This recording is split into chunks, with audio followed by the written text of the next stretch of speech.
За зээлийн батны даалтын сангийн хувьд бол барьцаа өрөнгийн дутагдaltaй зээл хүсэгч нарт бол зориулсан бүтээгдэхүүн гаргадаг ийм байгууллага байгаа.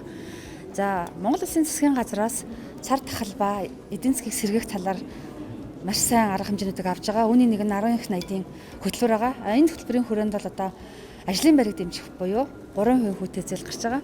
Энэхүү зээлийн хүрээнд бол одоо манайх бол одоо өнөөдрийн байдлаар 300 гаруй аж ахуй нэгжид бол батлан даалттай зээлийг гаргацсан явж байна. Тэгээд цаашдаа бол одоо дахин 1 их 80-ийн санхүүжилтийг хийхэд бол манай зээлийн батлан даалтын сан бол одоо дэмжиж ажиллахад болон батлан даалт гаргахад бол бэлэн байгаа. Манай одоо зээлийн батлан даалтын сангийнх чинь хуулиараа хэрэгждэг. Энэ хуулийнхаа хүрээнд бол барьцаа өрөнг хангалттай тохиолдолд бол манайх батлан даалт гаргах боломжгүй. Нэг хэсэг шалтгаан нь бол одоо барьцаа өрөнгийн хангалттай хүмүүс байна. Зарим нэг тохиолдолд бол одоо зээлийн одоо зориулалт нь таарахгүй.